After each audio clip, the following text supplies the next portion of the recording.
Oke, bismillah. Bisa kita mulai ya.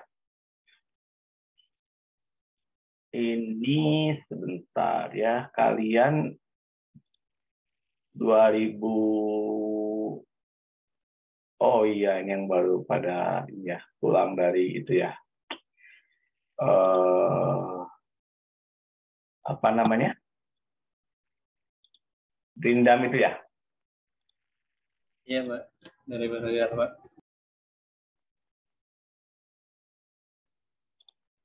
Oh, oke, salah. Bentar. Saya dulu aja. Oke, dan kalian kan yang ke Karang Sambung ya? Iya, Pak. Oke. Jadi mungkin saya akan, biasanya kan setelah saya, Bu Nani, terus Pak Azhar, saya lagi. Nah, karena ke Karang Sambung, saya mungkin ikut. Saya nggak tahu bisa penuh atau tidak, karena sekarang kan lagi akreditasi ya. Jadi ada beberapa dokumen yang harus disiapkan, tetapi agar di sana nanti kalian juga dapat kuliah saya gitu ya tentang hidrogeologi. Jadi minggu depan saya masuk lagi. Kan berarti kalian berangkat tanggal 28, Pak. Sampai 29 ya, oke. Saya nggak tahu nih, ke Jogja dulu, ke Bu Ida, terus bareng ke sana, nanti saya lihat lah. Karena, tapi yang pasti di tanggal 30, insya Allah bisa ikut. Oke, nanti saya lihat jadwal ya. Karena kan ada responsi malam ya, dan diskusi dan sebagainya. Oke, hari ini saya hidrogeologi ya. Maaf, saya punya 29 kelas, jadi kadang saya agak lupa saya hari ini ngajar apa. Oke, ya. Jadi tahun ini kan ada PAI ya. PAI Persatuan Rakyat Indonesia juga tentang membahas tentang hidrogeologi. Nah, saya menggunakan hashtag hidrogeologi ini sebagai air tanah berkelanjutan dan berkeadilan ya. Kenapa? Ada banyak isu di air tanah ini ya, terutama terkait dengan keadilan ya. Jadi hilangnya Undang-Undang 7 tentang sumber daya air tidak terlepas dari masalah air tanah ini ya. Nah, kalau saya tanya ya, siapa yang di rumahnya ada sumur dangkal? Ada? Atau yang di rumahnya ini tidak menggunakan air PDAM? Ada nggak? Masih ada nggak di? Saya, Pak. Oke, tunjuk tangan aja, raise hand. Berapa banyak yang di rumahnya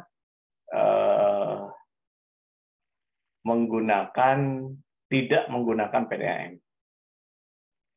Oke, 4, 5, 6, ya, 7 orang. Oke, ada 7 orang ya, masih menggunakan air tanah. Ini, nah, kalian kan bisa melihat sumurnya ya. Sumurnya bisa kelihatan kan? Si lubang sumurnya bisa kelihatan nggak atau udah ditutup? Bisa. Bisa ya, bisa. Oke. Nah, kalian kan bisa melihat muka airnya ya, yang disebut sebagai water table. Jadi kalau kalian buka sumurnya, lihat airnya kelihatan di situ, maka itu adalah muka air tanah ya, kita sebut sebagai muka air tanah. Nanti kita klasifikasi lagi air tanah tertekan dan air tanah tidak tertekan. Oke. Lalu apa yang akan kita pelajari di dalam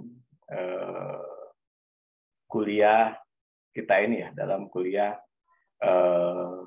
air tanah ini ya. Oke. Jadi ini ada 16 kali pertemuan ya. Saya sudah hitung, jadi sampai di bulan Desember itu memang pas ya. 16 kali pertemuan. Dan bahasanya adalah pertama kita akan bicara tadi ya, makanya kenapa misalkan saya bertanya apakah di tempat kalian ada air sumur misalkan. Karena sebetulnya kalau bisa melihat sumur tersebut, itu bisa melihat interaksi antara air permukaan dengan air tanah. Simpelnya gini, pada saat hujan ya, apakah sumur kalian lebih dangkal?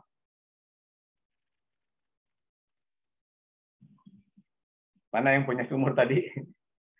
Pada saat hujan ya, ini kan muka air, ya nanti kalau memang belum sempat bisa dilihat lah ya. Pada saat hujan ya, apakah muka air sumur kalian lebih dangkal dibandingkan pada saat kemarau? Belum pernah ngeliatin ya? Tadi Carmila ya yang punya sumur ya? Ya, Pak. Ya, belum pernah, nanti sekali-kali dilihatin ya. Jadi karena begitu hujan, kemudian air sumur kalian naik, maka bisa dipastikan bahwa kondisi air tanah kalian, air sumur tersebut berasal dari hujan. Nah, dari situ satu hal yang bisa kita simpulkan adalah sumber air tanah itu salah satunya adalah air hujan. Ya, makanya kenapa kuliahnya jadi ada yang menyebut hidrogeologi, ada yang menyebut hidrogeologi, geohidrologi ataupun hidrogeologi. Nah, artinya apa? Ketika kita mau bicara cadangan air tanah, maka kita bicara dulu sumbernya, yaitu hujannya tadi itu. Ya. Oke. Nah, ketika kita bicara sumber air tanah, tadi salah satunya adalah hujan, maka kita bicara siklus hidrologi. Ya. Bagaimana nanti air mengalir dari penguapan dan seterusnya, kemudian masuk ke dalam air tanah. Nah, setelah itu, ketika hujan terjadi, ya, maka yang kalau kalian lihat itu hujan misalkan, ya, air itu menggenang kan. Jadi kalau kalian lihat di depan rumah itu, ya, ketika hujan terjadi genangan kan. Terus kemudian lama-kelamaan genangan tersebut jadi hilang kan. Ya. Nah, itu nanti makanya kemudian pada saat kita melihat air genangan tersebut, kita melihat dua hal. Yang pertama adalah sifat akuifer, yang kedua prinsip air tanah. Ya. Jadi mengapa air yang tergenang tadi kemudian turun ke dalam tanah? Jadi prosesnya kalau dibayangkan hujan turun di atas tanah, ada yang masuk, ada yang mengalir kan gitu kan. Jadi kalau kalian bayangkan hujan terjadi ya, air mengalir di permukaan, masuk ke saluran sungai, kemudian mengalir sampai jauh ya. Nah, berarti ada proses masuknya air ke dalam tanah. Ya. Itu yang disebut dengan prinsip air tanah. Oleh karena itu, ya, salah satu misalkan ketika kita ingin menaikkan muka air tanah, maka filosofi dasarnya adalah memasukkan air hujan tadi ke dalam tanah. Pertanyaannya, bagaimana kita bisa memasukkan air permukaan tadi ke dalam tanah? Kan itu. Lalu muncullah istilah biopori, drempori, dan seterusnya. Jadi, filosofi itu sebetulnya dengan tujuan memasukkan air hujan, karena tadi salah satu sumber air tanah adalah air hujan. Jadi, sebisa mungkin ya, dan secara alami bahwa air hujan itu harus kita masukkan ke dalam tanah. Apa manfaatnya? Ya, kalian tahu, tidak banjir dan sebagainya. Tetapi ya, tidak juga setiap daerah bisa meresapkan air ke dalam tanah. Karena kita tahu ada sifat tanah kan, sifat batuan, ya. Kalian bicara porositas, bicara permeabilitas, itulah yang menyebabkan tidak semua daerah menjadi zona resapan air tanah. Nah, Ketika kita tahu bahwa daerah tersebut adalah zona resapan air tanah, maka dilakukan konservasi air tanah. Jadi fungsi dari pemahaman ini satu adalah memanfaatkan eksplorasi ataupun ekstraksi air tanah. Di sisi lain juga kita harus memahami daerah konservasi air tanah. Ya. Proses tadi tersebut apakah rumah saya termasuk zona konservasi, rumah Said termasuk zona eksplorasi, itu dilakukan dengan penyelidikan air tanah. Ya. Proses penyelidikan air tanah sendiri, maka kita akan dua sisi. Yang pertama, dari sisi konservasi, berapa banyak air yang bisa kita resapkan ke dalam tanah. Ya. Yang kedua, berapa banyak air yang bisa kita ambil. Ya. Berarti di satu sisi dari sumber, di sisi lain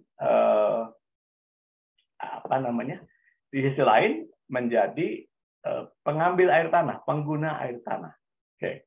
Nah, maka di situ diperlukan parameter yang menentukan berapa sih kapasitas maksimum air tanah yang bisa kita ambil.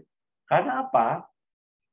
Sering mendengar bahwa akibat dari pengambilan air tanah yang berlebihan, maka terjadi penurunan muka tanah atau yang disebut dengan subsidence. Oke, ya. Nah, itulah yang kita sebut dengan pemompaan. Nanti kalian akan praktikum untuk tahu meresapnya kita uji infiltrasi, untuk tahu berapa kapasitasnya kita melakukan uji pemompaan. Nah, praktik uji pemompaan ini bisa menggunakan berbagai cara dengan air tanah dalam ataupun air tanah dangkal. Oke. Setelah itu kita berangkat ke yang kuliah ke-9, yaitu bahwa Badan Geologi sekarang sudah mengeluarkan peta hidrogeologi. Jadi setiap daerah itu sudah peta hidrogeologi, di mana penyusunan peta hidrogeologi tersebut berdasarkan kondisi geologi. Jadi antara pertemuan ke-9 ke-10 ini, bagaimana air tanah terbentuk, dan bagaimana air tanah secara regional itu saling terkait. Ya.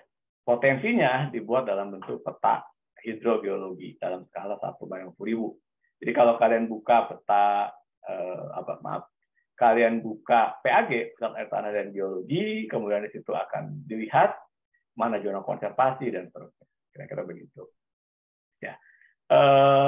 Nih kalau memang memungkinkan dan nanti kita bisa satu kuliah tamu dari Pak Mudi Iwatun Iman dari Pusat Air Tanah Geologi yang akan membahas mengenai saya belum diskusi juga dengan Koprodi karena kan sebetulnya ada satu hal yang bisa kita gunakan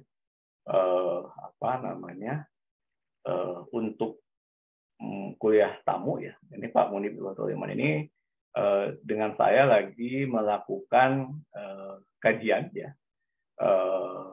air tanah di Kabupaten Lampung Utara, di mana itu sampai kepada subsiden. Jadi kalau kita bicara penurunan muka tanah, itu bisa terjadi karena pemompaan atau memang dia terjadi juga turun secara alami. Dan itu inferogram Jadi kalau kalian mau tahu bagaimana penggunaan citra satelit untuk interpretasi penurunan muka tanah, itu papernya Galan 2018 yang publish di jurnal di Unila.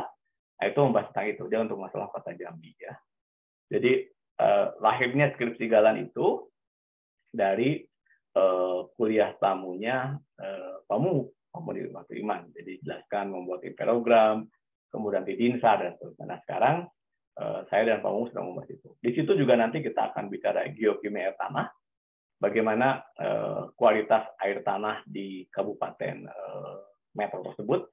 Jadi Badan Geologi pada saat itu memberikan sumbangan sumur bor. Saya lupa jumlahnya berapa, nanti kita akan lihat. Ada cukup banyak sumur bor, termasuk tahun 2018 saya lupa, 2018 ya, kita melakukan evaluasi air tanah di 2 kecamatan di Kabupaten Pali ya. Di Kabupaten Pali, karena di situ Badan Geologi melakukan pemboran air tanah untuk pemenuhan kebutuhan air bersih. Nah, ternyata tidak semua titik di Pali itu bisa menghasilkan air tanah. Jadi prosesnya ya, proses air tanah sampai kepada manajemen air tanah, kemudian simulasinya dan seterusnya itu kita lakukan di sana. Nah, terkait ke karang sambung nanti, oke.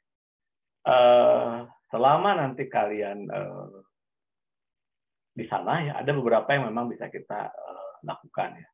Misalkan kita bisa membahas studi kasus air tanah ya.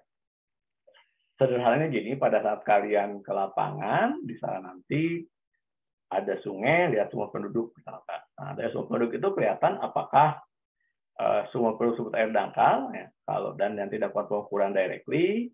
Kalau nanti lagi musim kemarau, in general biasanya sumur ya, kondisi air sumur itu diisi dari air sungai. Nanti dari situ ya kualitas air sumurnya akan sangat tergantung dari kualitas air sungai. Nah, saya pernah melakukan beberapa kajian 2002 atau 2003 di daerah Silabranti. Itu sumur-sumur penduduk yang ada di Silabranti pada saat musim kemarau itu sangat terpengaruh oleh parit yang ada di sebelahnya. Efeknya apa? Ketika parit tersebut banyak mengandung bakteri Escherichia coli dari kimia air tanah, maka kondisi si sumur tersebut juga menjadi tercemar. Tapi penanganan bakteri Escherichia coli tidak begitu sulit ya. Jadi cukup dengan menggunakan direbus aja. Jadi kalau air itu direbus, maka gitu ya, maka kemudian kita bisa mendapatkan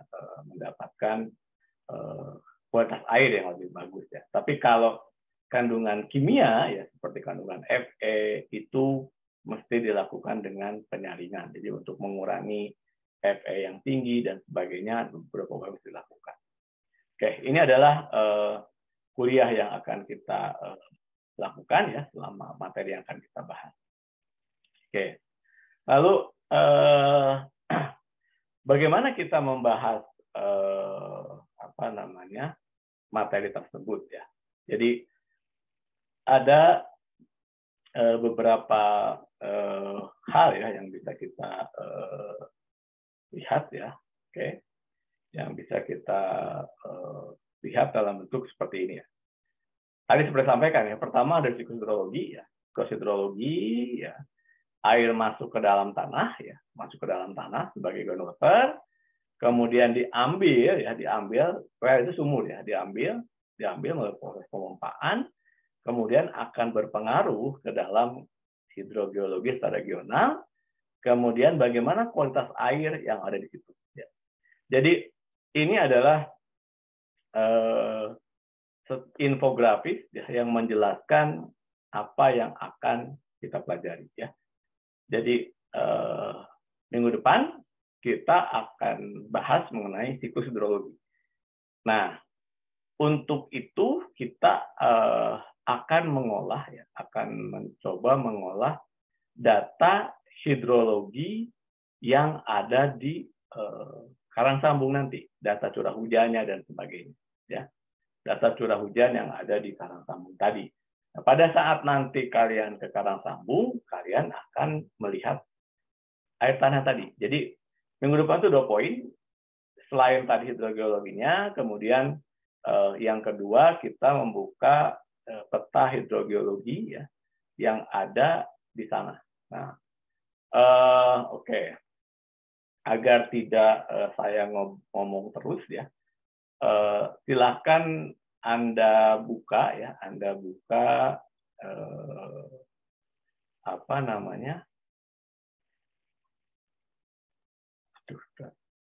ini bentar ya, pusat air peta hidrogeologi ya, kalian bisa cari. Oke.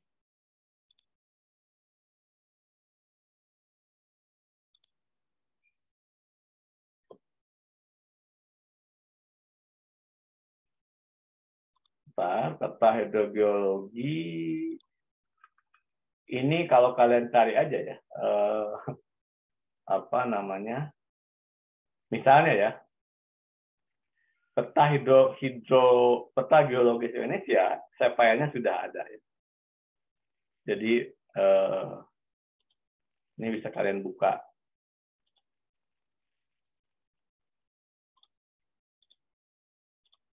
Nah, ya. SHP Peta Geologi Sumatera Selatan, SHP Peta Geologi Jawa Tengah, filenya ya. Jadi sekarang peta-peta seperti ini sudah bisa kalian dapatkan. Demikian juga dengan peta hidrogeologi ya. Jadi minggu depan itu saya harapkan kalian sudah bisa mendapatkan peta ya hidrogeologi Kabupaten Kebumen kan Karangsambung ya. Nah itu ya sudah ada ya. Saya tidak akan memberikan secara direct ya karena kan 2020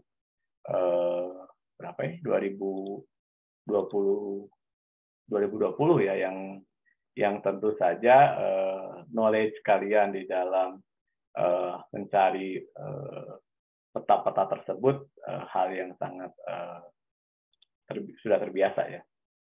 Oke ya, silakan dicari peta hidrogeologi Kabupaten Kebumen dan minggu depan itu akan kita bahas ya untuk nanti kita sama-sama bawa ke Karangsambung. Jadi di Karangsambung tadi tidak banyak juga yang kalian lakukan, kan juga sambil mapping ya kalian.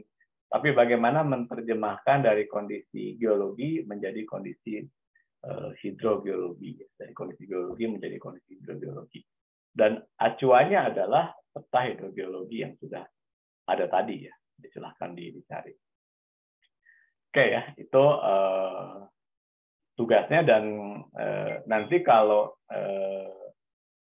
sudah ketemu ya, silahkan kalian tidak usah di-upload filenya karena nanti akan memberatkan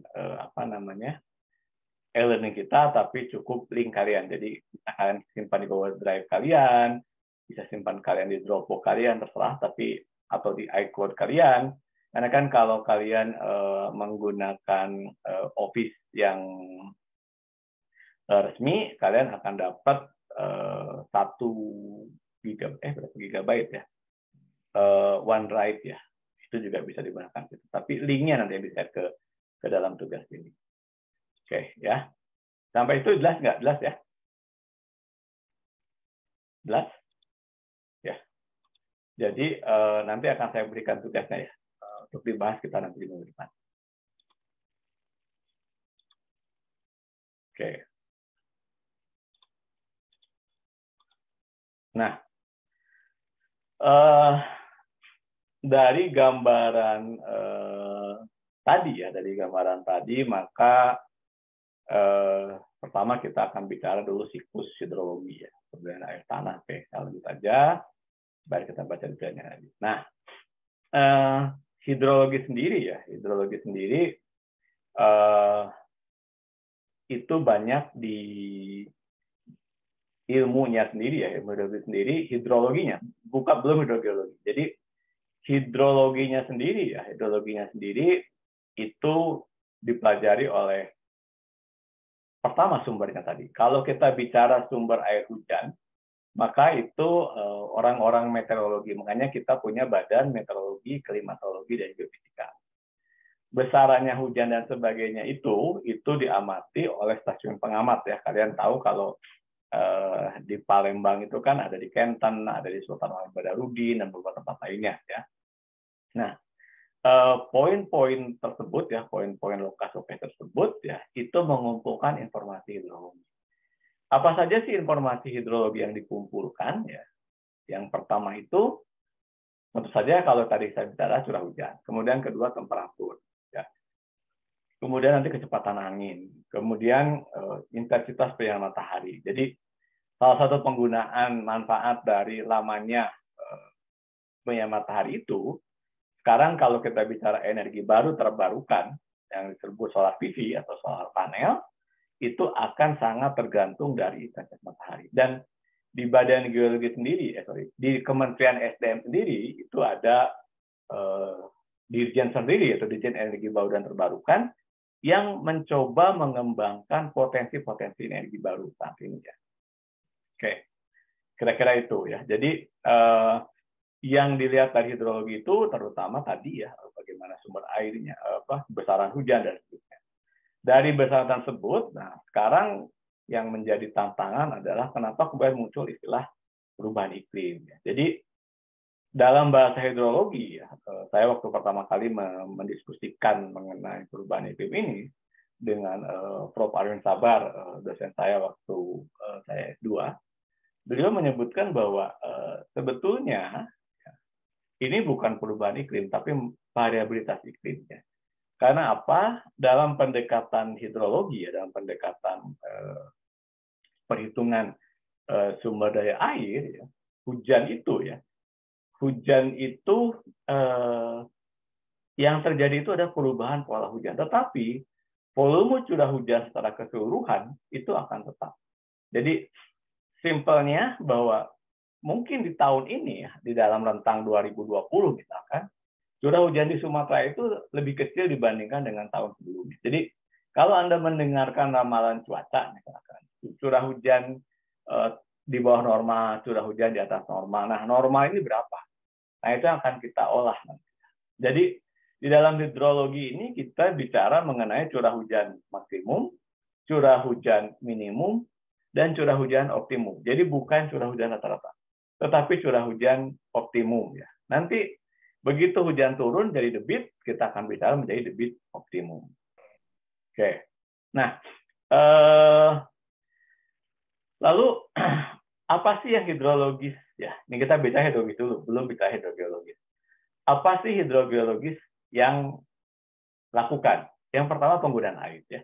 Jadi ketika kita bicara penggunaan air, hidrologi ini, orang-orang hidrologis lebih banyak melihat air yang ada di sungai. Ya.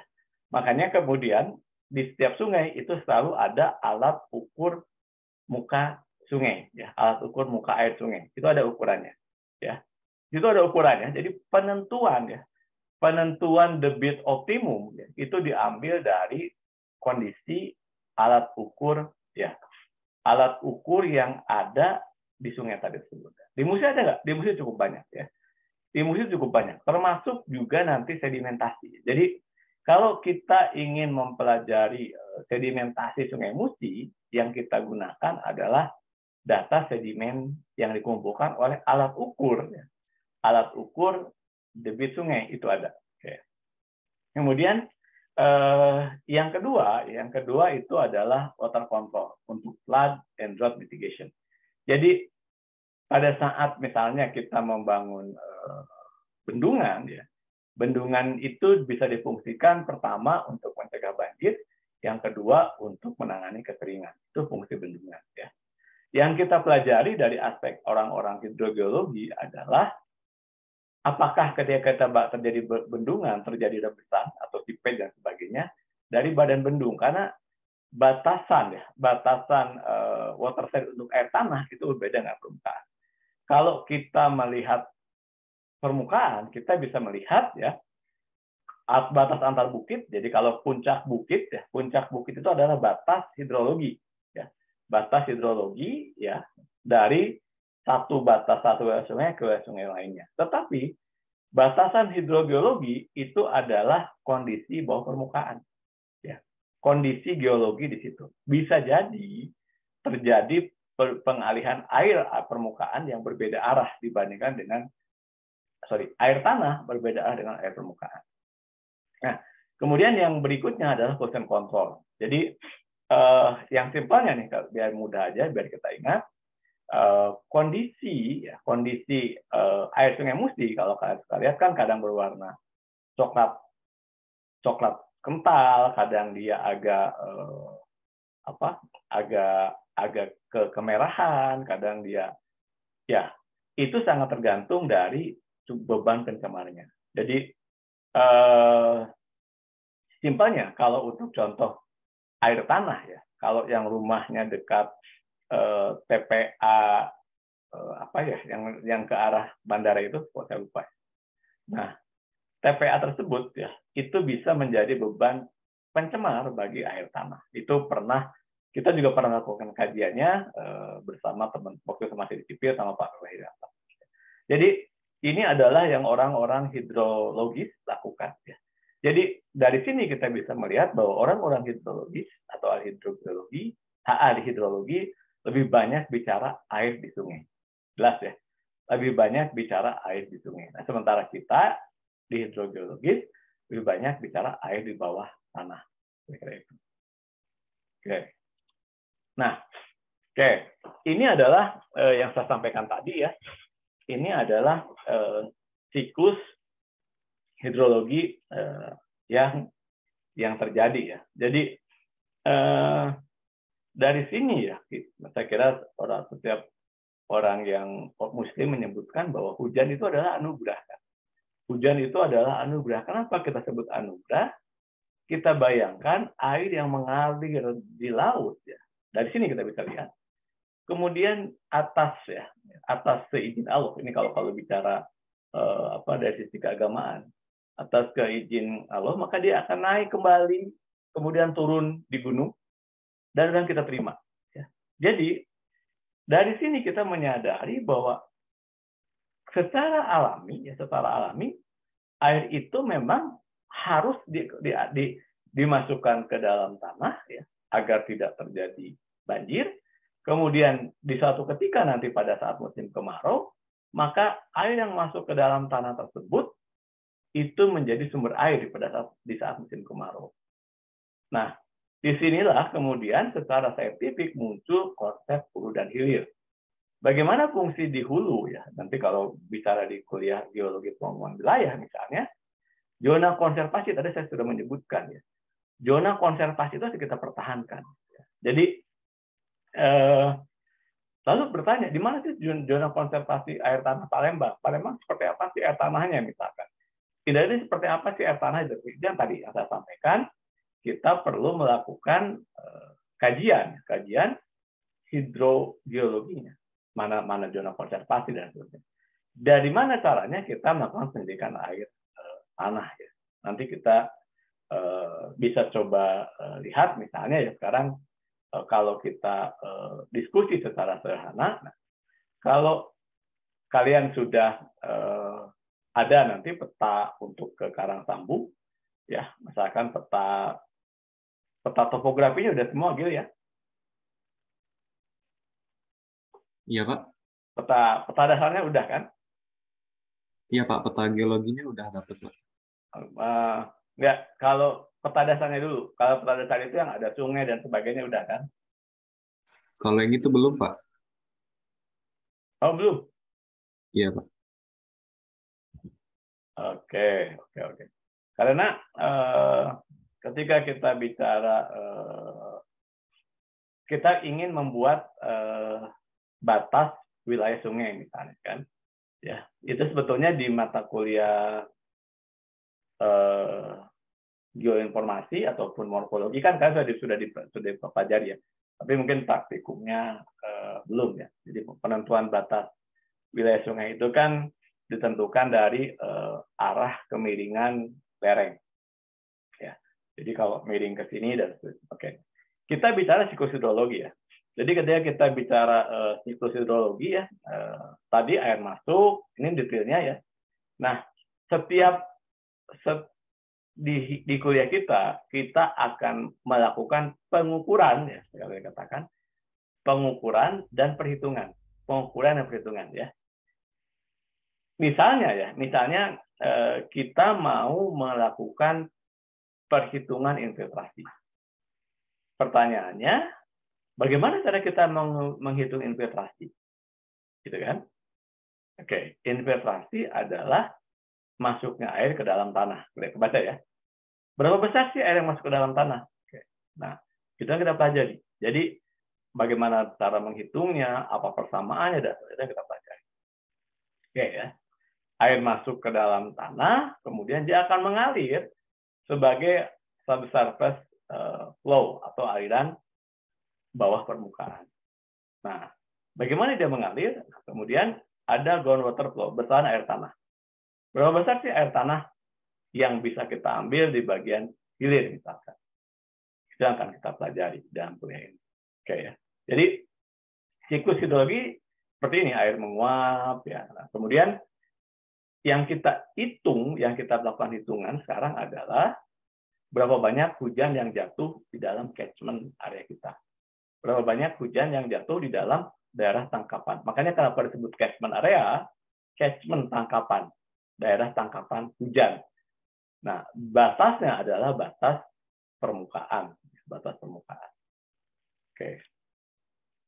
Nah, ini secara global ya, secara global bahwa air yang mengalami penguapan, kemudian mengalami hujan, terevaporasi, mengalir ya. Ini ada dua precipitation ya, jadi ada hujan yang menguap jatuh ke laut, ada juga hujan dari proses penguapan ini hujannya tadi di darat. Jadi yang precipitation yang satu ini jadi darat ya, masuk ke dalam tanah, ini terbagi dua lagi, ya.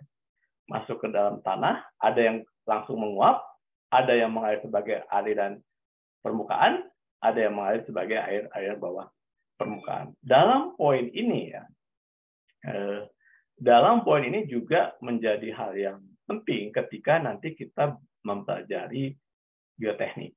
Ya, karena apa? Orang-orang geoteknik ya itu sebisa mungkin menghindari air. Penyebab longsoran itu adalah karena massa jenis tanah diisi oleh massa jenis air sehingga air menjadi tidak stabil. Air adalah penyebab berkurangnya kuat geser tanah. Jadi oh ya, kalian juga kuliah geomekanika ya sama, iya kan ya? Iya, Jadi Pak. kalian sama saya ini kuliah berapa kali ketemu seminggu ya? 3 kali Pak kayaknya. Geoinformatika, geomekanika, sama hidrogeologi. Geomekanika, hidrogeologi, sama geoinformatika ya? Iya Pak. Iya. Oke. Berarti kalau begitu, ya sebetulnya kan geoinformatika ini buat peta ya. Ini karena kalian ke lapangan dulu, berarti 2 minggu itu, berarti diisi dengan, nanti saya akan saya rubah ya. Tadinya kan biasanya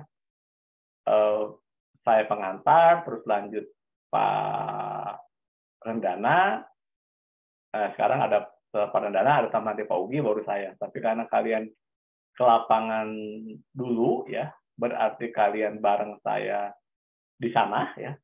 Berarti di 2 minggu itu 2 kali pertemuan, ya kalian bawa laptop kan ya tentu ya, membahas penggunaan geoinformatikanya ya kan? Oke, nanti kelompoknya udah dibagi ya juga kan ya. Saya belum belum sempat lihat-lihat ya. Oh ya, oke, jadi geomekanika geoinformatika. Oke, nanti pas di sana maksudnya itu bagian dari kuliah geoinformatika dan 3 mata kuliah juga tidak hilang. Apakah nanti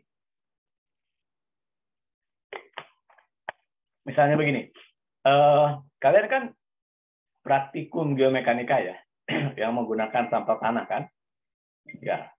Nah,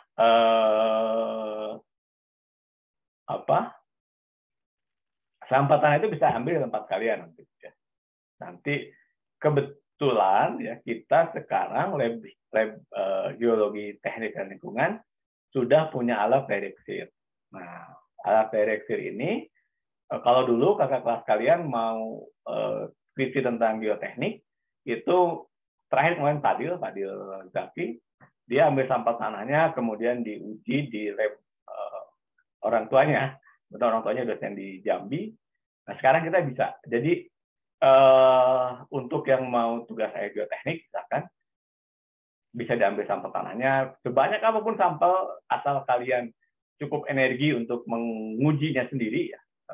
Di lab itu kita sekarang sudah punya alat direct sear namanya.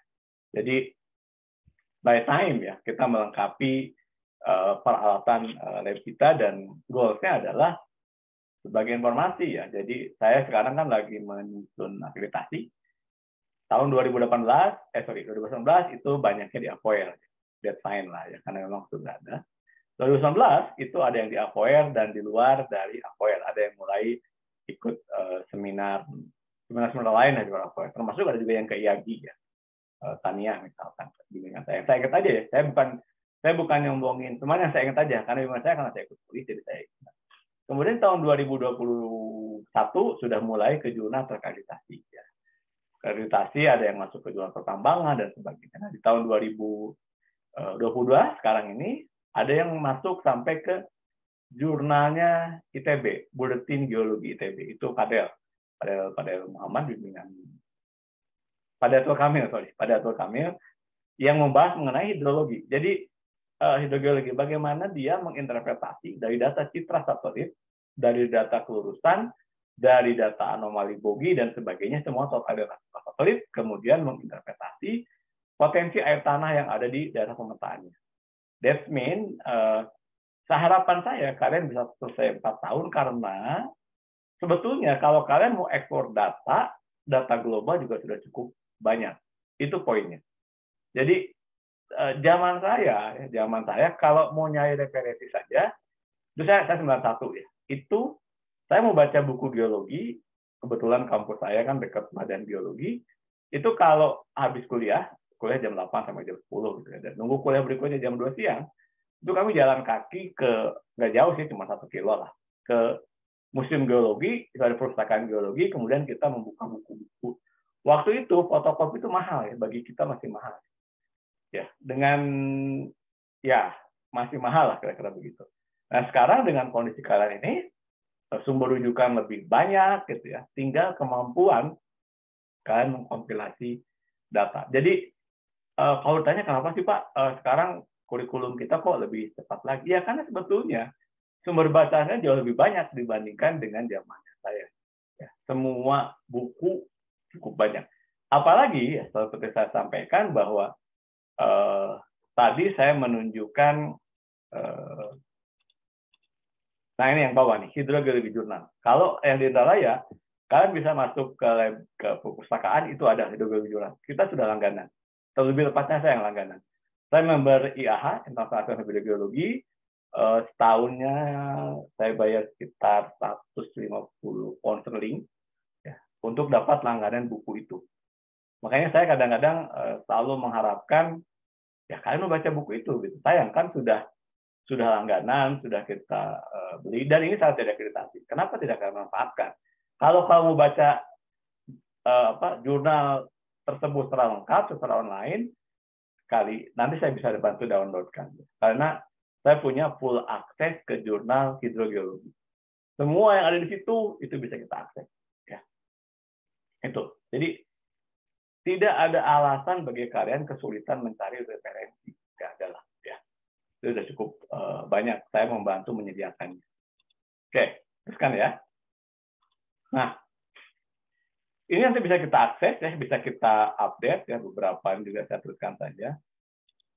Oke, ini kita teruskan. Nah, kita sekarang bisa di sini karena di part yang pertama, dan itu yang akan bisa kita lakukan ya, kita bisa lakukan nanti pas ke Karang Sambung. Kita bicara dulu watershed morfologi. Apa itu watershed morfologi? Nah, kalian ingat di kuliah geomorfologi. Jadi, morfologi kan ingat, muka bumi, watershed batas. Ya. Watershed batasan. Jadi yang kita bayangkan, air yang datang, jadi kalau kita, mungkin biar kebayang ya, coba saya buka peta. Oke. Ya, coba saya buka salah satu peta bimbingan saya 2019 ya. Oke, kita coba lihat dulu punyanya Rean ya.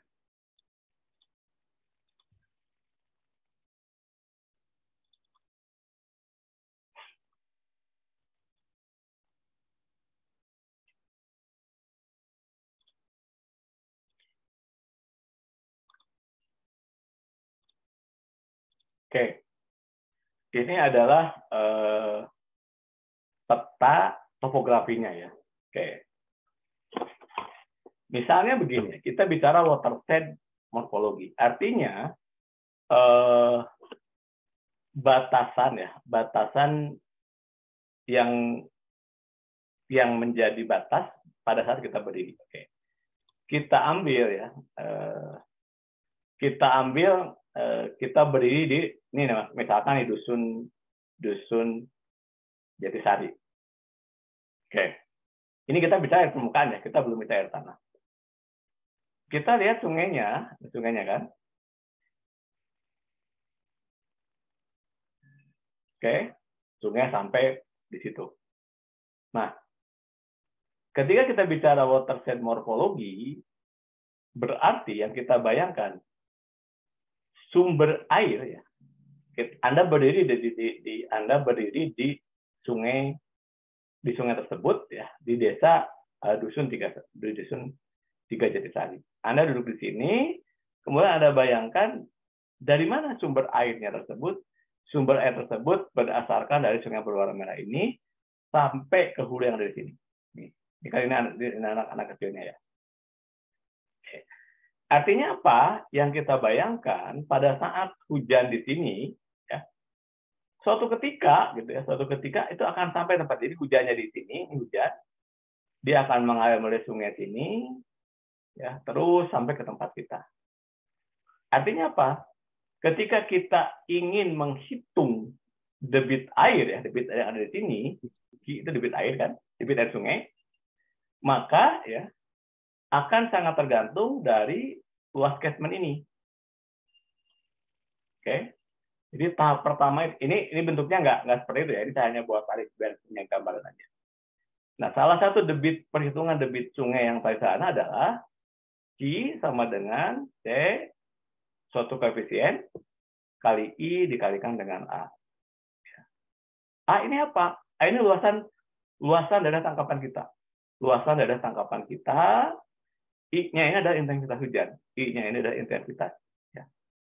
Bagaimana kita menerjemahkan intensitas? Itu mudah-mudahan minggu depan kita bahas. Bagaimana kita menerjemahkan. Apa itu C? C itu koefisien. Ya.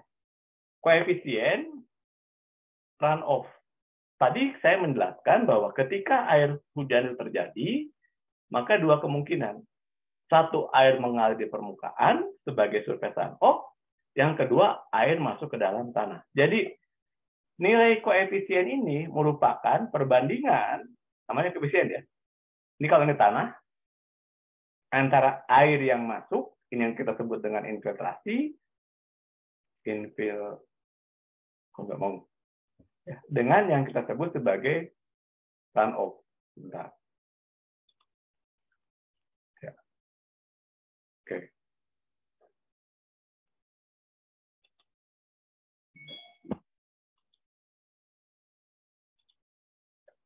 Oke ya, yang kita sebut sebagai runoff. Dua poin itu ya. Jadi infiltrasi dan runoff. Nah, C ini diambil dari runoff-nya. Ya. Banyak tabel yang menyebutkan, misalkan tabel membagi. Bagaimana kita membaginya?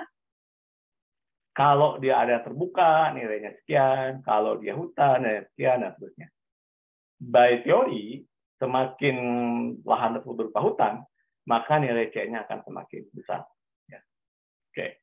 Jadi, ketika kita bicara watershed morfologi, kita bicara di mana kita berdiri, di mana kita membayangkan air yang datang ke tempat kita. Makanya saya bilang tadi ke Agil, kalau kita sudah ada peta topografinya, Agil, nanti kan dibagi di masing-masing kelompok kan, nanti kan ada yang mapping di sungai, nggak tahu, udah dibagi belum ya? Belum, Udah Pak. dibagi belum? Hmm? Belum, Pak. Oh, belum. Oke ya. Oke, nanti ya. Tapi kan nanti ada yang dibagi di sungai ini, dibagi di sungai itu, dan seterusnya. Nah, yang kita pertama dari aspek kita belajar water morphology melihat ya, membuat peta nih. Oh, sungai saya ini ya berada di sana. Bisa jadi nanti kelompoknya Firdaus hilir dari kelompoknya Fikri. Gitu kan? Nah, ini kan nanti kita bicara hilir ya. Kira-kira gitu. Jadi artinya apa? Nanti debit air yang turun di tempatnya Fikri akan sampai ke tempatnya Firdaus. Nah, dari pola pikir ini kan berarti manajemen air di tempatnya Fikri itu mempengaruhi kualitas air tempatnya Firdaus. Kalau tempat Fikri membuang quote and quote ya limbah sembarangan mengalir ke sungai, maka itu akan sampai tempat Firdaus. Kira-kira gitu. Nanti di sini ya banyak muncul konsep-konsep mengenai apa namanya. Oke ya. Jadi peta ini usahakan sudah ada ya, meskipun nanti misalkan minggu depan kalian belum punya kelompok ya, kita coba lihat. Oke, kita lanjutkan ke materinya. Sorry.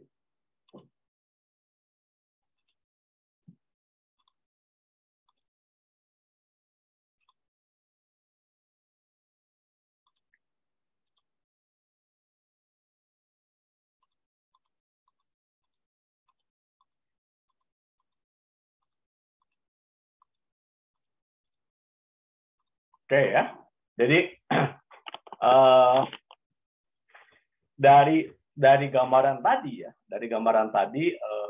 maka kemudian, nah, kalian kan ingat di geomorfologi belajar pola air sungai.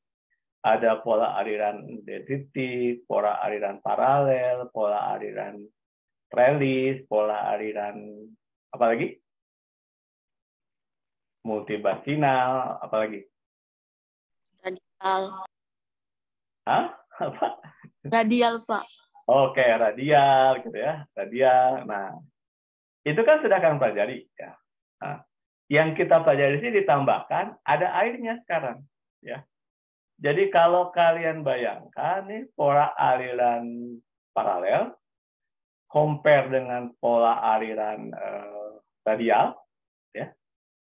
Oke, sekarang kita bayangkan begini. Anggap kalian berdiri di satu titik ya, Saya ini satu bar ya.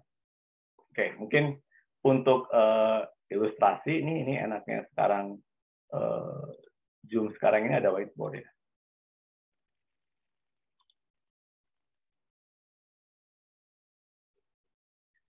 Oke, ya, ini setiap orang biar lebih interaktif ya. Ini ada sungai ya. Ini ada tentang salah. Draw ya. Sungainya saya gedein. Ya. Ini sungainya. Ini sungai utama kan? Ada titik di sini. Ya. Berarti ini sungai, anak sungainya. Oke. Ini apa alirannya?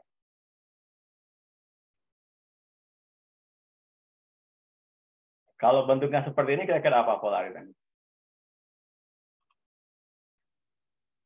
Paralel, Pak. Paralel, Pak.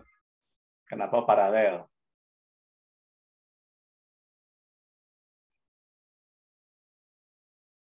Ini gini. Paralel atau dendritik? Dendrik, Pak. Dendritik, Pak. Dendritik, Pak. Kritik, Pak. Oke. Sekarang saya minta kalian taruh titik, satu titik lah. Misalkan Rio mau berdiri di sini. Oke, taruh titik.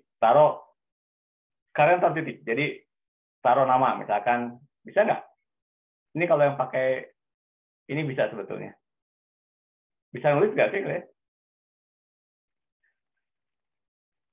Ini misalkan Bisa, Rio di sini ya. bisa, Pak. Oke. Coba tambahkan.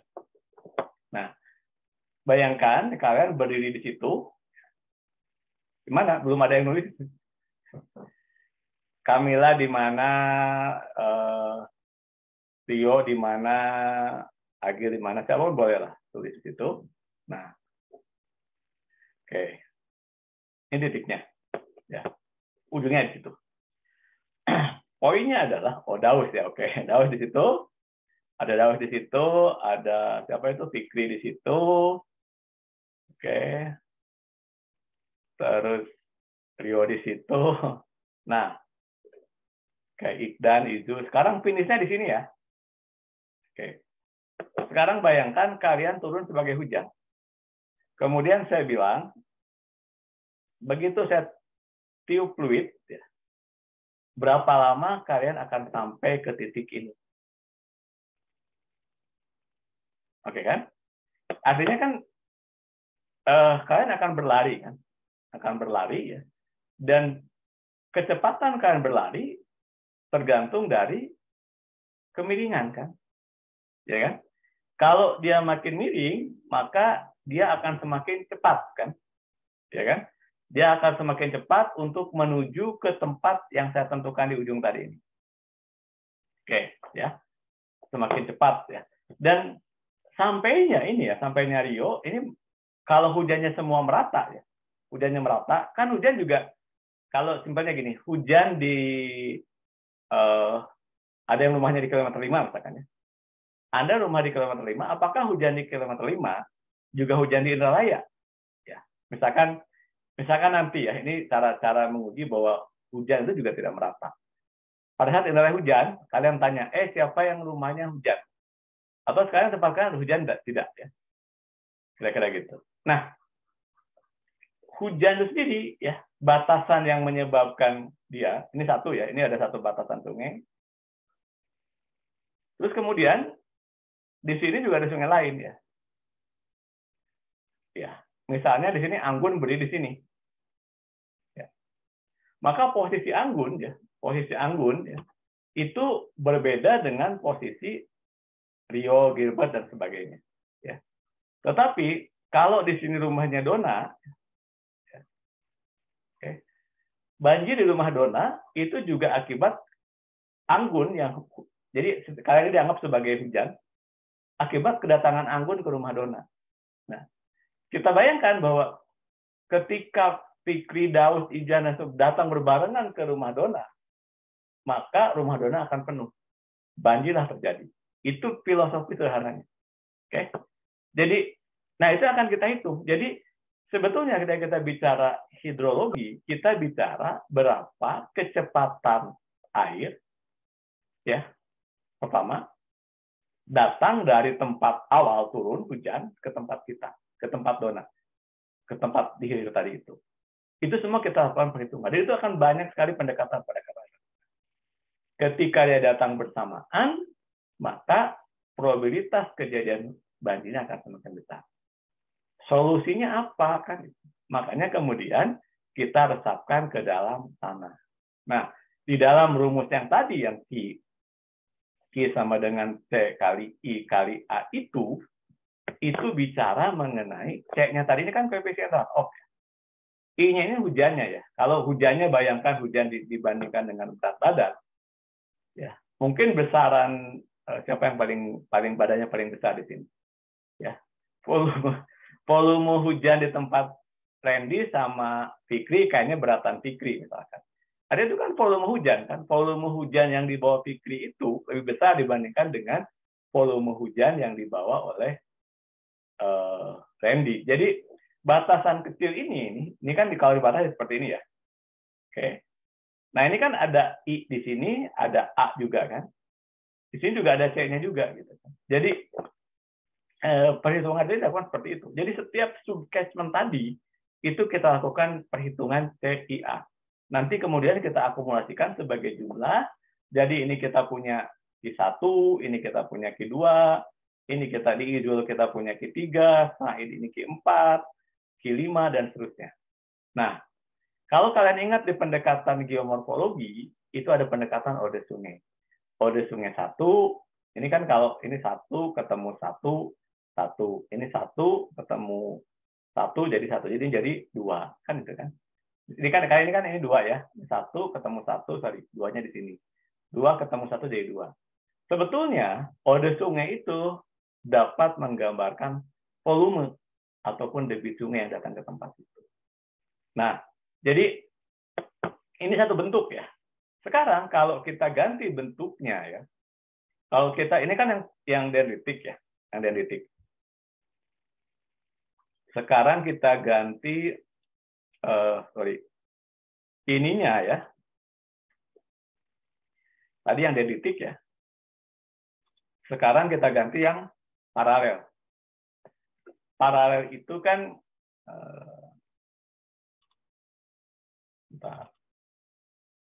paralel itu kan ini sungai utamanya kan? Ini kan? Kemudian anak sungainya kan?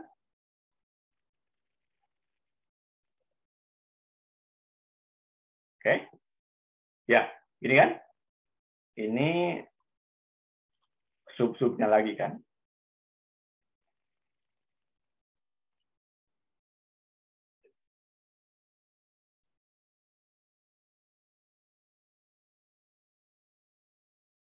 Ini hilirnya, ini Dona di sini. Ya, tadi kan Dona ya, paling hilir Dona di situ.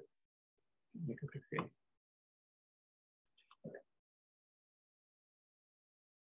Ini Dona, di sini Fikri, di sini Agil, di sini Randy, di sini Anggun. Paling sini siapa? Rio. Nah, kalau hujan tersebut jadi bersamaan, siapa yang paling cepat datang ke tempat Dona? Rio, Pak. Rio. Ya kan? Ya. Jadi dari sini kita bisa lihat nanti datangnya Rio duluan, kemudian Anggun, Randy, ini siapa tadi lupa saya. Baru terakhir Fikri paling ujung karena Fikri paling jauh. Jadi dari sini ya knowledge kalian tentang geologi ya dari geologi bisa membayangkan bagaimana peluang kejadian banjir dari represent morfologi tadi di masing-masing type. Makanya tadi saya sampaikan bahwa nanti kita lihat kondisi daerah mappingnya kalian tadi itu ya di mana sih posisi kita berada ya. Nah artinya Pak dari sini kan bisa berarti nanti saya bisa melakukan kajian tentang banjir, tentang sumber air ya. Ini sumbernya juga akan berbeda-beda kan, akan berbeda-beda kira-kira begitu ya. Nanti kalau trellis gambarin lagi, kalau radial ini kan sebetulnya dia sumber kan, radial itu bulat, air kemana-mana, berarti sebetulnya dia tidak terkumpul di situ. Atau nanti multibasina dan seterusnya. Nah, poin-poin seperti ini yang ini baru aspek hidrologinya ya. Karena apa? Nah, nanti kita terjemahkan ke dalam air di bawahnya. Kalau kita lihat nanti apakah potensi air tadi dendritik lebih besar di paralel dan seperti apa, nah, itu juga bisa merupakan bagian dari penelitian ya. Oke ya, kebayang ya. Jadi knowledge kalian di hidrogeologi di geomorfologi sekarang dibawa untuk ke kuliah hidrogeologi ya.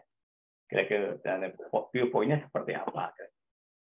Oke, saya lanjutkan lagi. Ini sampai 12.10 ya? Ya kan? Iya, Pak. Iya, Pak.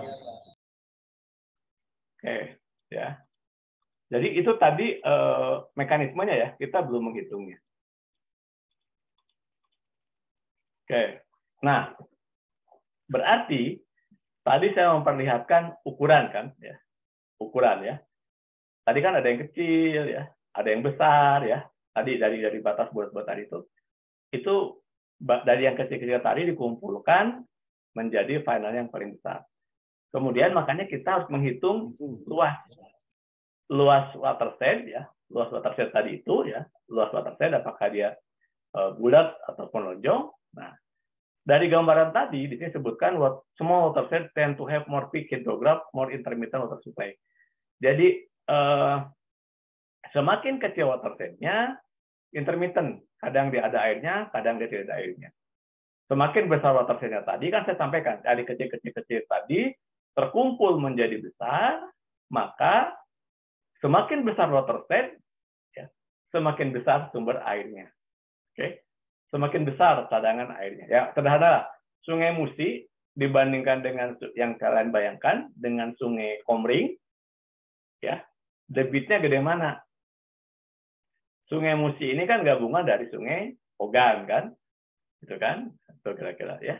Jadi ketika digabungkan, dia akan semakin besar. Oke.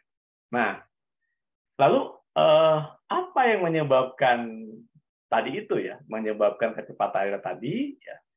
Jadi dari pengukuran data tadi, maka kita mendapatkan yang disebut dengan hidrograf. Hidrograf itu ya disusun ya. Jadi saya dulu waktu kuliah hidrogeologi itu melakukan hidrograf ya. Jadi dalam 24 jam, setiap 1 jam diukur muka air sungainya. Ya, jadi sungai tadi misalkan nanti di sungai X ya berdiri satu tim, diukur, nanti kita buat kurva ya, kurva hidrografnya. Nah, di situ kita bisa melakukan perbandingan dari tinggi muka air. Oke, ini adalah jadi dari gambar yang tadi itu ya, dari hulu ke hilir ya, kemudian kita gambarkan ya, dari titik tertinggi tarik sampai ke titik terendah, kemudian kita buat ini kan di kuliah geoinformatika kan bisa dapat gambar ini langsung. Directly kita bisa dapat. Nah, kemudian kita bagi jarak tertinggi terhadap jarak terendah, maka tengah-tengahnya kita sebut dengan median of elevation. Tengah-tengahnya itu ada di mana? Jadi kalau nanti di daerah di daerah praktikum kalian di sana, buat ya berapa banyak sih hujan beda tingginya berapa ya, beda tingginya. Jadi jarak tertinggi terhadap titik terendah dibuat garis, kemudian dibagi 2. Kemudian apa ini 240 creek tadi, cabang-cabang sungai saya dihitung ada berapa banyak cabang sungai ya. Nah, kalau dulu manual, kalau sekarang dengan geoinformatika kalian bisa menghitung dari mana angka creek dapat, itu didapat dari orde sungai tadi. Jadi dari orde sungai tadi kita bisa mendapatkan informasi itu ya. Jadi contohnya kalau kalian melihat oh bisa sih nggak Pak, bisa.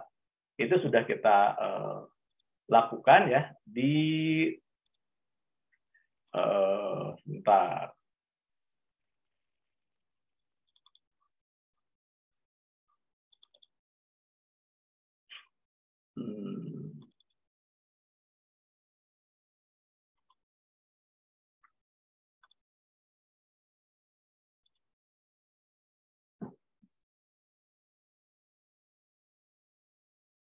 Oke.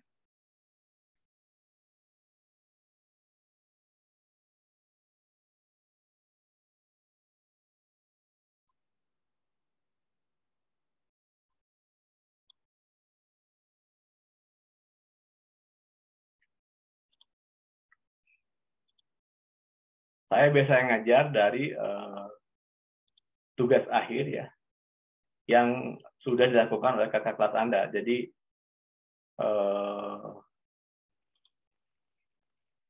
biar langsung kebayang ya apa yang sebentar mana ya.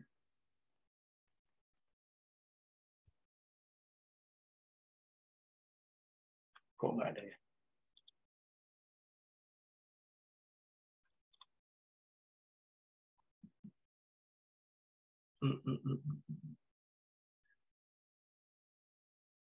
Oke, saya wetkan aja.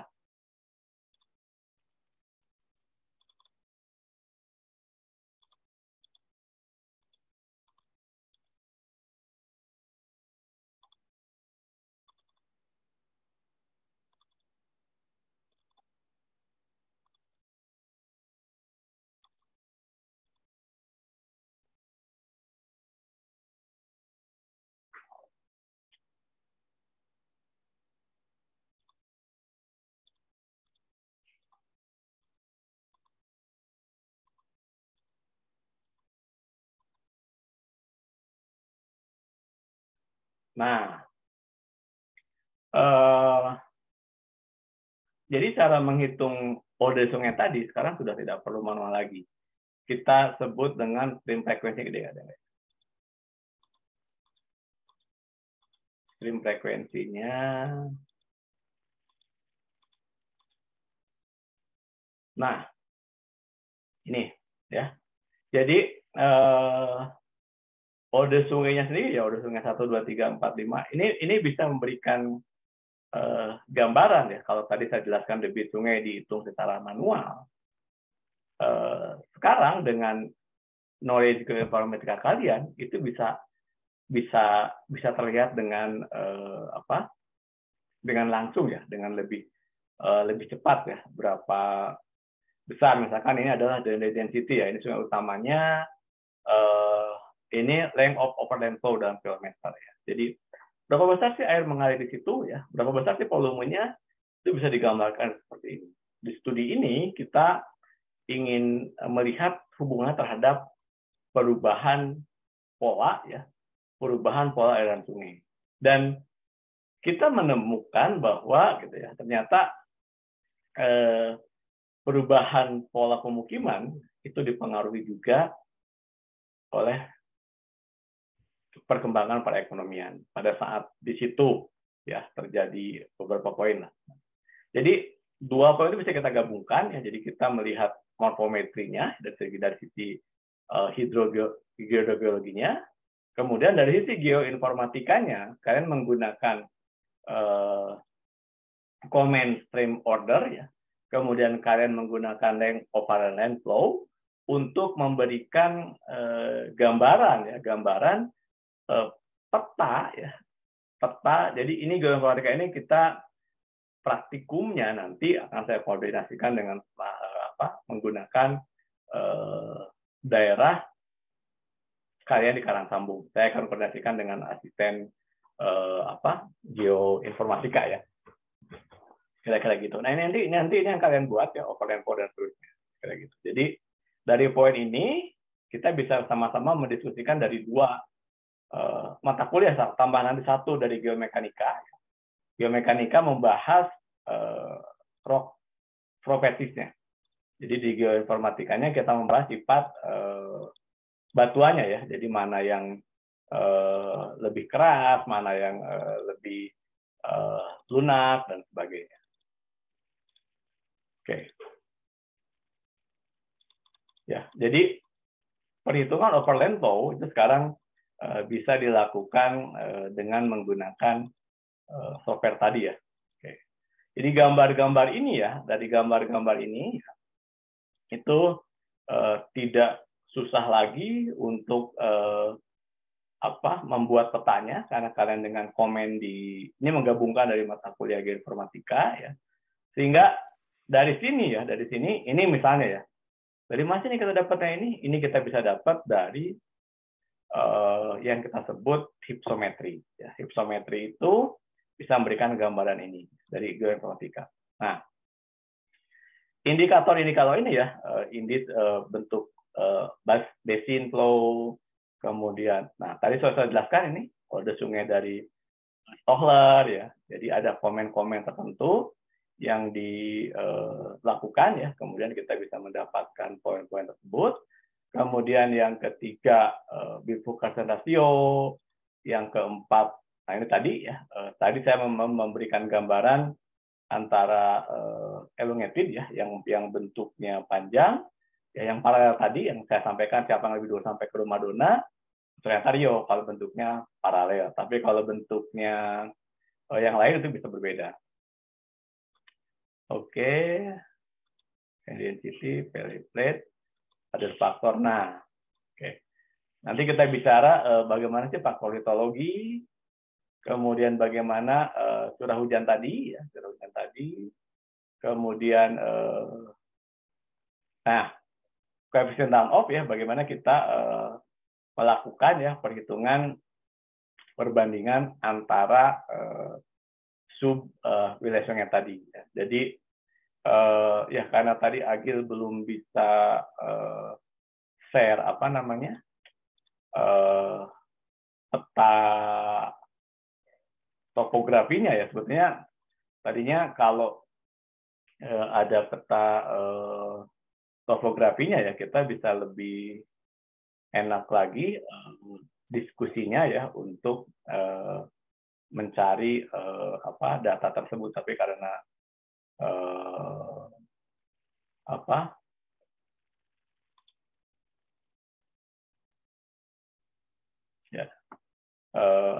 dengan kota yang tadi itu ya. Jadi kalau kita lihat,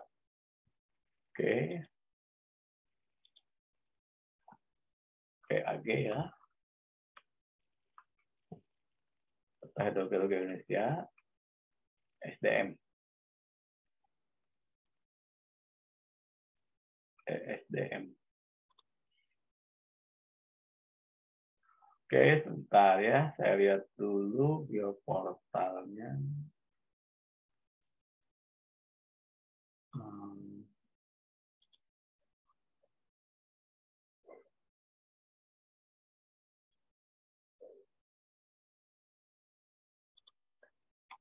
Betulnya udah ada ya.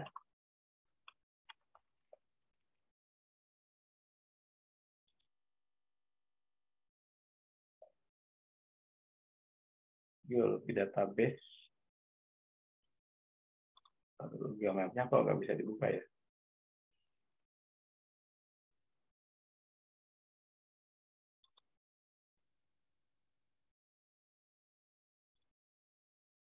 Geologi gas. Tak.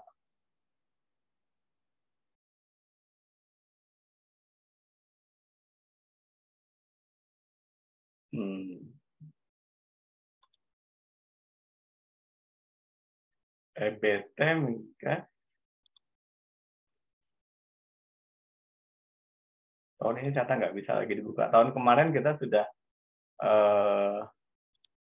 pernah mencoba mengeksplor peta.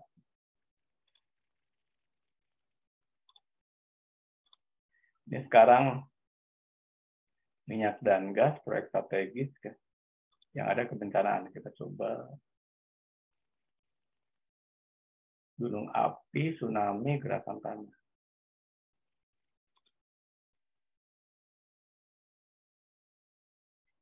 Dari peta, bentar, saya kok lupa ya.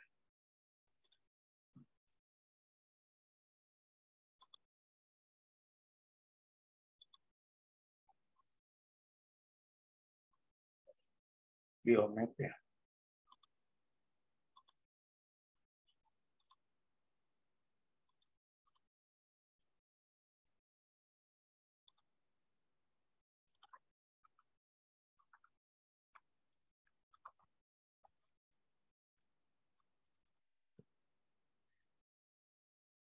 Jadi di situ itu kalian bisa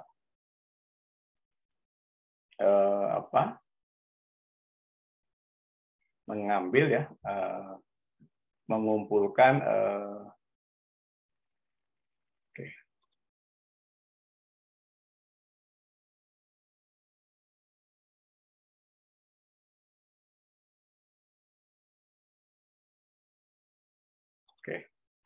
panel PSDM, geologian,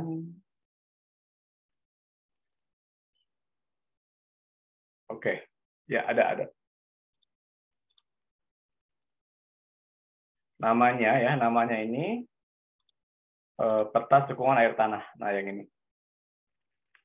Peta pemboran air tanah juga sudah ada, peta cekungan tanah juga sudah ada ya.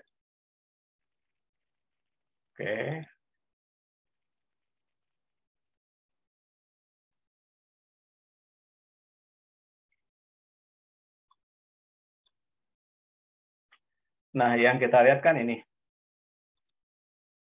Peta cekungan air tanah ya. Kemudian kita bisa besarkan. Kebumen di mana?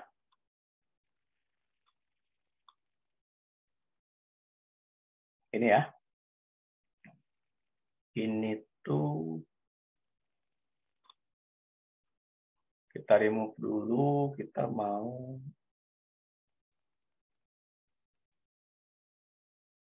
Nah, Tadi saya sempat menjelaskan litologi aquifernya juga ada. Litologi aquifer. Oke. Nah ini yang saya apa namanya? Sekarang bagus nggak suara saya nih? Sudah, Pak. Oke, ya. Nah, ini kan kita emang nggak ada batas HP-nya, tapi ada, kalian carilah, saya nggak enak menunjukkannya. Itu ada. Jadi di sini ada litologi aquifer ya, Kebumen.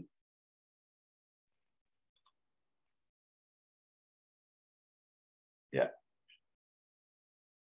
Kalau kita remove, sebentar ini kok petanya muncul semua ya. Nah ini petanya itu peta geologi, jadi saya mau matiin peta geologinya.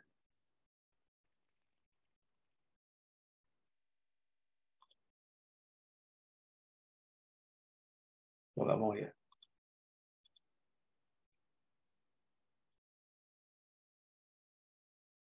Ini semuanya yang muncul. Jadi di dalam nanti kalian coba pelajari ya. Oke ya. Kalian pelajari yang mengenai jadi yang kita ambil dari informasi ini pertama adalah peta cekuan air tanah ya. Yang kedua adalah litologi aquifer ya. Dan yang ketiga adalah pemboran air tanah. Oke ya. Jadi kemudian yang berikutnya adalah produktivitas aquifer ya. Nah, jadi kalau kalian tahu koordinatnya kan nanti lokasi karang sambung itu bisa kalian ambil. Kurang lebih di sinilah. Kalau nggak salah ini. Ya. Nah, ini kan memberikan ini kalau kita remove ya satu-satu. Misalnya kita mau tahu ada nggak pemboran air tanah di tanah. Ya, kita klik ini, kita remove dulu ya.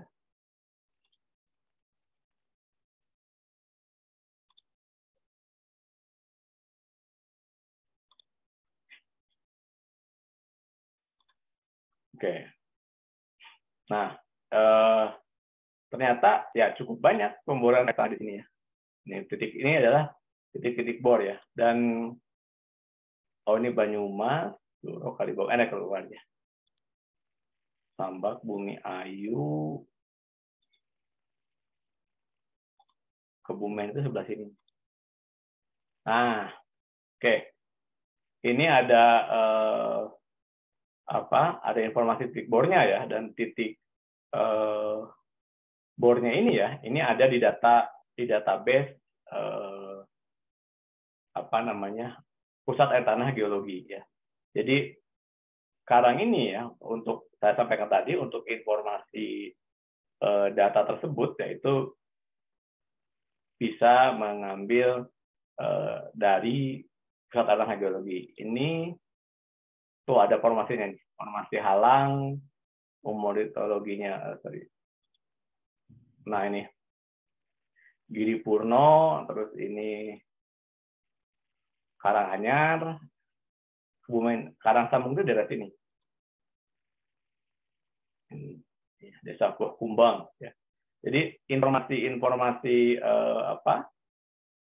air tanah ya sekarang sudah cukup banyak tersedia. Ini petanya, silakan Anda lihat nanti di geoportal SDM, dan yang yang perlu kita kumpulkan nanti sebelum ke Karang Sambung itu informasi seperti tadi ya. Apakah misalnya ya, ini kan posnya di sini.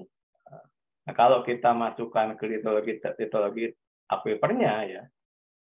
Oke, kita tunggu. Nah, ini muncul informasinya.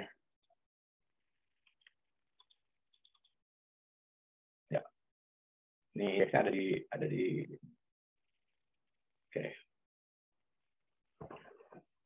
Oke, ya.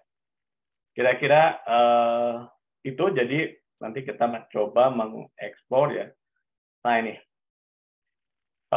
aquifernya adalah kuarter ya, aquifernya morfologinya aluvial ya. Bentar, ini nggak keluar ya litologi aquifernya. Nah kalau kita lihat di metadata aquifernya, oke.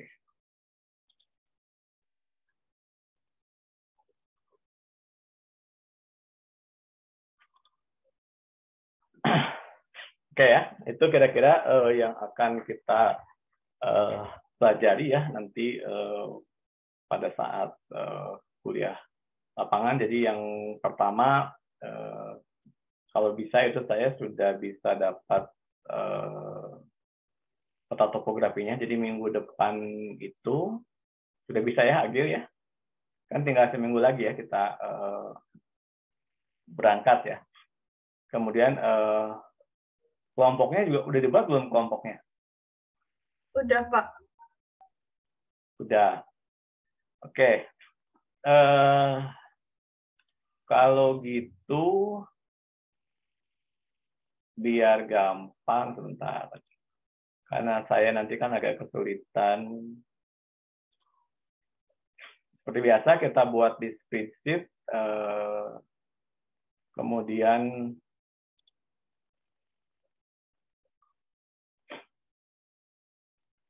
oke, sebentar ya. Saya buat dulu spreadsheet-nya. Nanti tolong kalian isi kelompoknya ya.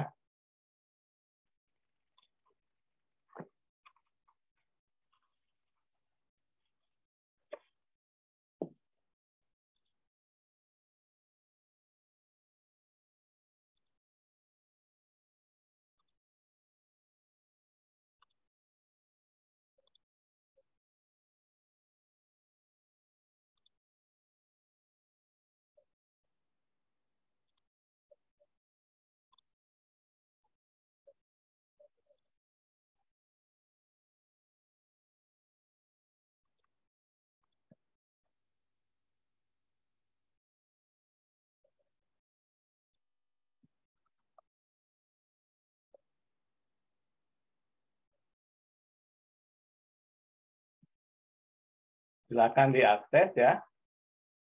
Terus ada berapa kelompok jadinya? 10, Pak. Oke, jadi di sini ini yang baru udah masuk baru siapa nih? Nova ya. Dibuat ya. Sorry, nggak dilihatin ya.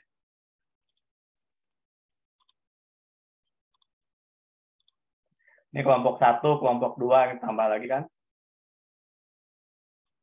Kelompok 3 ya. Sampai 10 ya. Tolong namanya ditulis ya.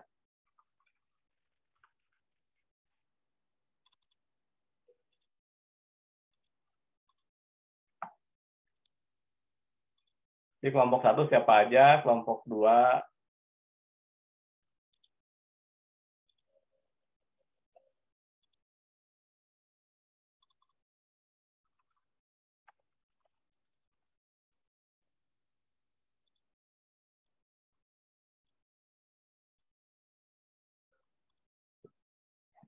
oke.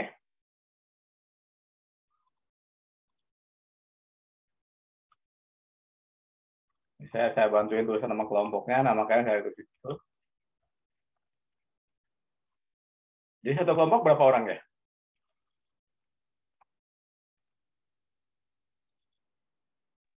Ada yang 4 orang sama 5 orang, Pak. Iya, Pak. Ada yang 4, ada yang 5, Pak.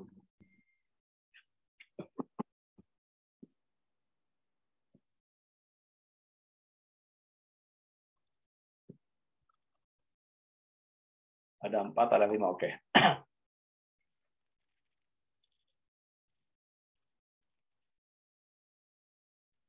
Nggak apa-apa, ini saya buat begini kan nanti ada beberapa hal yang ditambahkan di sini. Jadi misalnya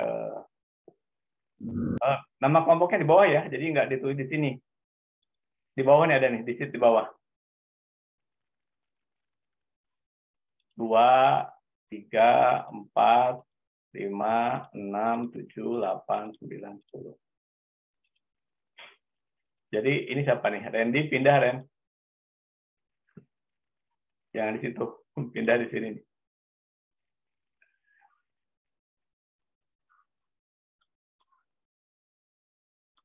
Ini nama kelompoknya di bawah nih.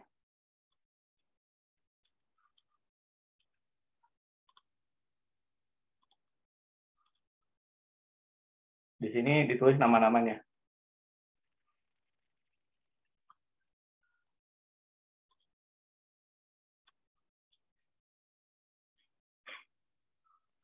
Empat atau 5 ya. Total kalian berapa orang sih? Saya lupa ya.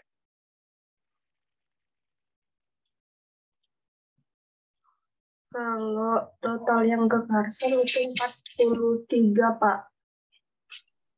Tapi total satu angkatan? Nggak ikut. 49. Oh, kenapa? Yang 6 kenapa? Ada yang belum memenuhi syarat, Pak. Oke. Oh, karena belum mengambil mata kuliah tertentu ya? Iya, Pak. Oke, oke.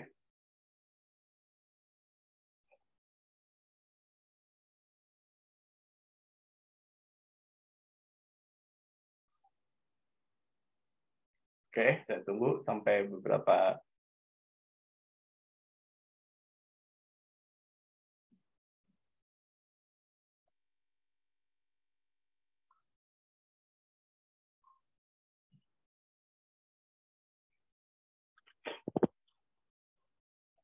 Oke. Dari materi ada yang ditanyakan dulu? Jadi poin pertama nanti di kelompok itu membuat kelompok 3 belum ada 3 ini.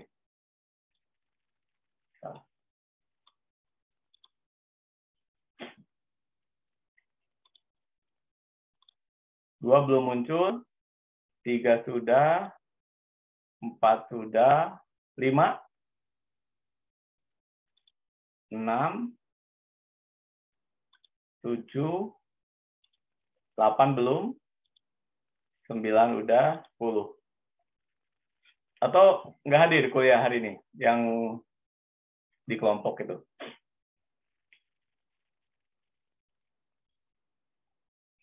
Oh, Rio kelompok 10 ya. Rio Said kok, Said ada 2. Rio Said ada Said aja. Kelompok 2 Adrian. Yang kelompoknya, yang misalkan ini, oke.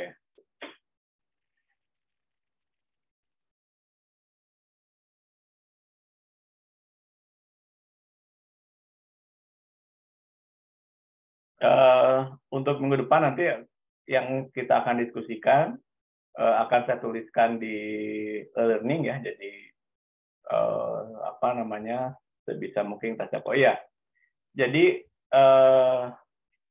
kuliah ini kita akan mencoba hybrid ataupun blended, saya juga nggak tahu, tetapi dari edaran yang dikeluarkan oleh dekan, nanti ada beberapa, yang pasti kan 2 minggu kalian ketemu ya, offline berarti kan, 2 minggu itu. Nah, sementara jadi saya kan hanya 5 kali ya, minggu ini saya, minggu depan saya, 2 minggu di Karangsambung, udah 4 kali, 1 kali lagi setelah itu pulang. Mungkin kita boleh dulu, baru nanti kita bahas hasil dari, karena ini akan saya match-kan dengan mata kuliah geoinformatika untuk produk-produk petanya ya. Jadi produk-produk petanya itu menggunakan geoinformatika. Saya nggak tahu, asistennya kan 2019 ya. Cuma mereka nggak ada yang jadi asisten Karangsambung ya? Iya, Pak. Nggak ada. Iya. Kayak berarti nanti pakai yang ini aja ya. Kayak yang apa? Yang di sana aja, nggak apa-apa. Oke, jadi nanti outputnya itu kita akan linkkan dengan mata kuliah geoinformatika ya, jadi tidak berdiri sendiri, tapi proses pengumpulan lapangannya ya itu kita lakukan pada saat di Karangsambung. Jadi datanya itu kita ambil di Karangsambung. Sebelum saya akhiri, ada yang mau ditanyakan atau sudah tidak? Oke, Eki silakan. Izin Pak, sebelumnya perkenalan Pak, nama saya Muhammad Eki Lampasa. Mau konfirmasi Pak, absen saya belum bisa dibuka Pak, belum bisa di-enroll Pak. Oh, kamu belum enroll ya? Tulisannya you cannot enroll Pak. Oke. Coba NIM-nya ditulis di situ. Maaf, Pak. Saya juga, Pak. Ya, karena kan oke, ini apa geomekanika ya? Geologi ya.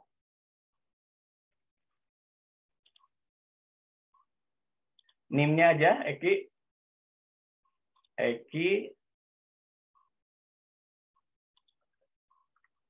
K-nya 2 ya? Enggak ada. Iya Pak.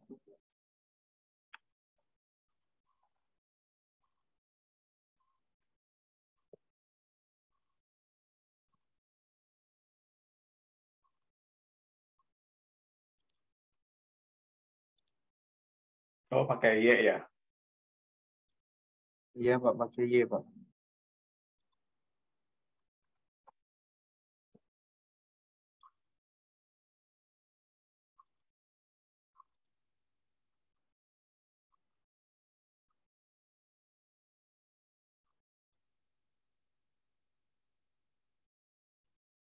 Kok nggak belum masuk ya?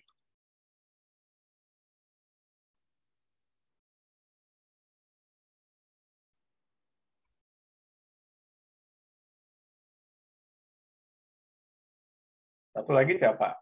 Belum masuknya Eki. PI Pranika, Pak.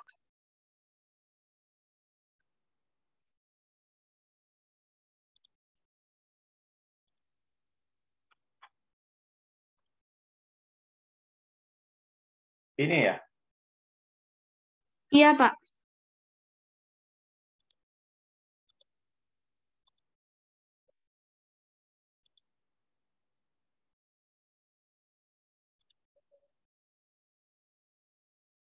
Ini udah ada PI? PI sudah ada, ini saya hapus ya. Cuman Eki belum masuk ya?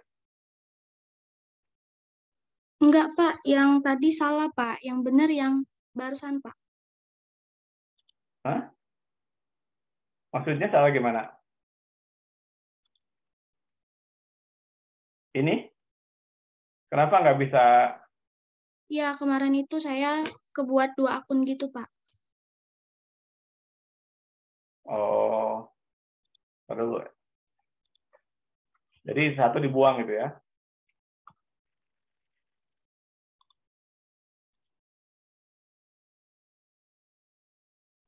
Palembang kan ya? Iya, Pak.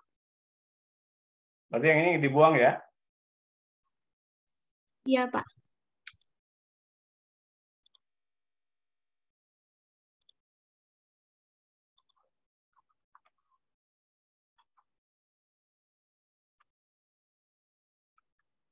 Udah, tapi kenapa nggak muncul ya?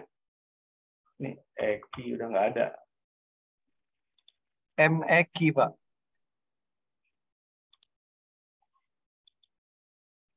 Oh, di M ya? Bentar.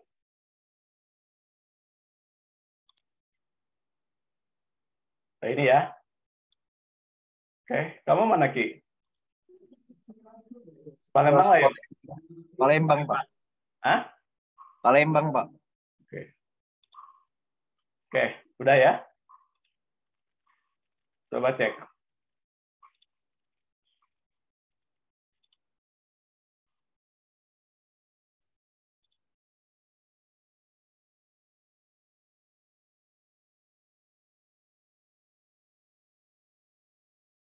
Nah, ini Eki.